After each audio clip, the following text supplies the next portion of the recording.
Welcome to the Morning Report, a production of fightbackmedia.com, the #1 source of urban conservative information in America. Well, good morning, and welcome to the Morning Report. My name is Willie Lawson. Good to have you here on this Monday morning, post-Super Bowl. Congratulations to the Philadelphia Eagles for destroying the Kansas City Chiefs and any chance of a three-peat happening any time soon. And congratulations on President Trump for being the first president to attend the Super Bowl. Super Bowl's been going on for, this is the 59th year of the Super Bowl. And I can say I think I've seen all of them. Wow. Wow. Only a couple of them had the team I was really cheering for in them, but it was fun. It was good. It's a good game. Again, congratulations to the Philadelphia Eagles and you Philadelphia Eagles fans. And try not to burn down your own city, okay? You won. You only burn down your city if you lose, but don't burn down your city, okay? Philadelphia's got enough problem without having too much success. Halftime show. Kendrick Lamar.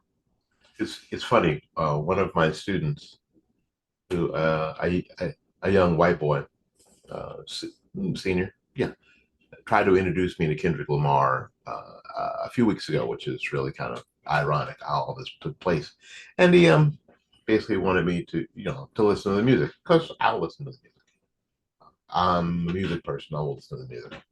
And he played for me some songs that he liked, that he thought that I would like.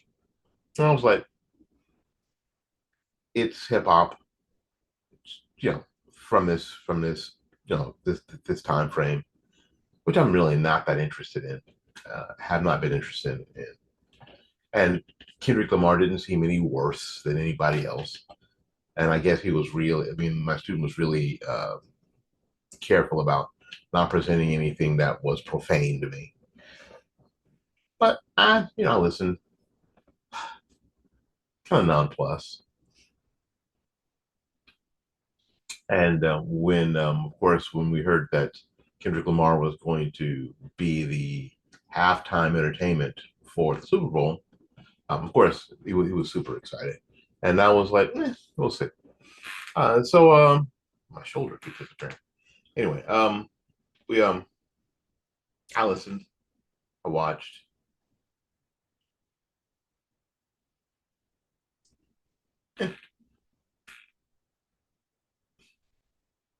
Nobody got naked. I did a whole bunch of bumping and grinding. The problem with and I want to say problem, I want to say the concern with the technical trouble with hip hop is that it is hard to make out for the first time when you're listening, if your ears aren't attuned to hip hop. It's hard to listen. It's hard to understand what people are saying. And I guess especially as you're older and you're not as in tune, orally. I'll be honest with you, I don't have any idea. I heard the word Drake one time. I heard the word Drake. And then the chorus of they not like us. I heard that. And basically that's all I heard. And I saw a bunch of what I thought was pretty uninspired dancing. A lot of walking around on the stage. The visual presentation from the stands wasn't very good. The lights, on the stands wasn't very good. It was hard to make out. I thought it was going to be more interesting because Samuel L. Jackson was playing Uncle Sam. I thought that would be more interesting. It wasn't. Samuel L. Jackson, come on now. But it just wasn't interesting. Now, if you are a Kendrick Lamar fan, then it was the greatest halftime show you've ever seen in life. It's fine. It's awesome. And to the people who are saying that I'm too old or too white, I saw a Facebook post a little bit ago that basically said that if you are complaining about that, nothing makes you older or whiter than to complain about the halftime show, the Super Bowl halftime show. It's just funny because that post was put up by a middle-aged white dude, which is really, really funny. But he's an artsy person. He does art and music, so he has I guess, the right to tell people that they can't have an opinion after a certain amount of age. I mean, a certain amount of years, and of course, if they are a certain race, then they can't have an opinion about such things. So, I'm 64. I've been in music all my life, and the Kendrick Lamar halftime show doesn't ring in that, and neither does and I'm talking about this too. Doesn't rank in the top for me. Doesn't rank in the top 50 of 59. So remember, I told you guys, I've seen them all. So there are halftime shows with people in Disney that are better than the Kendrick Lamar halftime show, in my opinion. Up with people. Up with people. Yeah. Anyway. Oh, the national anthem. The national anthem was, again, when people try to sing the national anthem in their style, it's bound to fail. Bound to fail. It's bound to fail. Because the tune is not made to be sung in a style or to be stylized. So you're going to lose. The national anthem was made to be a sing-along. Made to be a song of unity so people can sing along, people can connect, not to be entertained by. And I think that's the mistake that a lot of people make, singers make, when performing the national anthem. And this national anthem by John Baptiste was another prime example of that. A incredible example of that. He was trying to stylize it instead of making it a sing-along. Oh, me? When I stand in the middle of the field with a microphone, point at everyone in the audience, and have the words on the jumbotrons, scold people for not knowing the words by heart. But if you don't know the words, look at the words on the jumbotron and let's sing along. I want the loudest national anthem in the history of the Super Bowl because everybody's singing. It's a sing-along. It's like trying to stylize Jingle Bells. Jingle Bells is a sing-along. Everybody gets to participate. What was cool was America the Beautiful, which is also a sing-along. And it was stylized with that singer. My wife knew that singer right away. I didn't have any idea who she was. She was a Christian singer. And Trombone Shorty with the guitar player and the sousaphone player. Stylized. Cool, though. Cool. It was good seeing Trombone Shorty. Trombone Shorty, if you guys who don't know who he was, he's a dude from New Orleans. The kid who used to play, one of those street musicians on the street, the whole nine. He's true no one. So that was kind of cool seeing it. And that was kind of neat. That was kind of neat. A little street beat. Another street beat. In any case, there's the Super Bowl update. We'll be back right after this. Well, hi, my name is Willie Lawson. I hope you're enjoying the morning report today, or whenever today, tonight, or whenever you're watching. Uh, I would like to ask you something. I'd like to ask for your participation in what we're doing. It is very apparent that the establishment media has lost their influence on the American public. And it is independent media like this and others that are carrying the torch for the Republic. A lot of us creators out here are, frankly, small creators. I consider myself like a macro creator. I'm proud to be a macro creator. You know, we could always use a little assistance here. Uh, you can imagine that YouTube doesn't like me very much. So we can't really monetize through YouTube, but we can monetize through our website. We'd like for you to go to fightbackmedia.com, fightbackmedia.com, fightbackmedia.com, and offer whatever assistance that you deem that we are worthy of. That would be very helpful.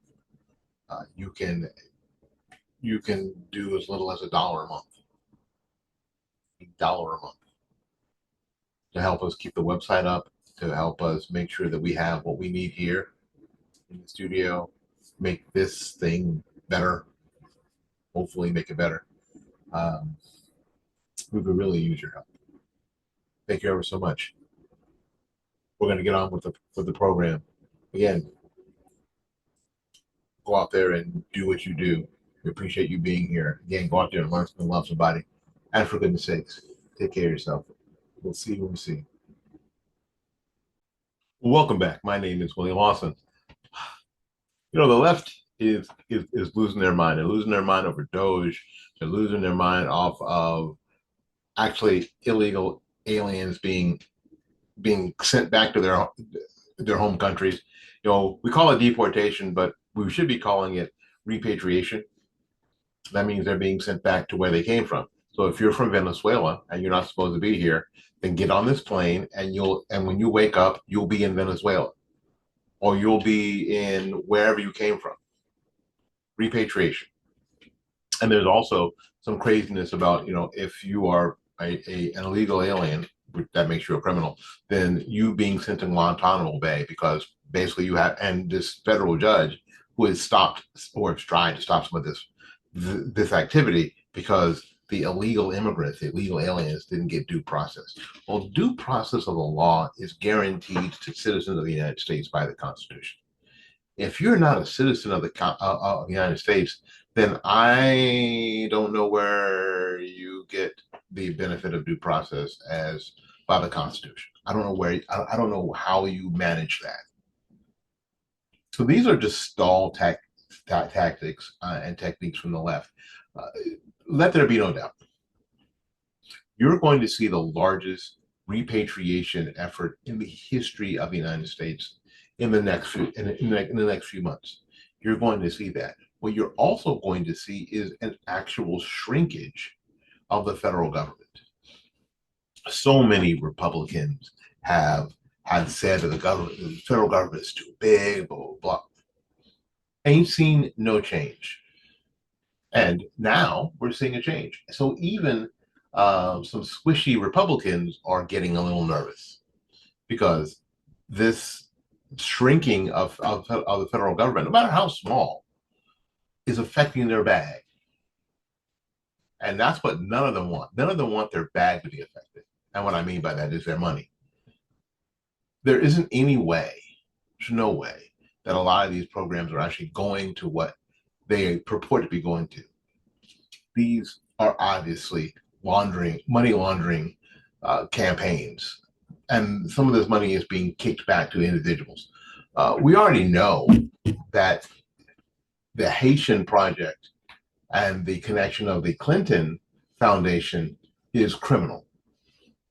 And for Chelsea Clinton to be receiving $70-80 million for the Haitian project they were doing, we already know that was basically a direct payment to the Clintons.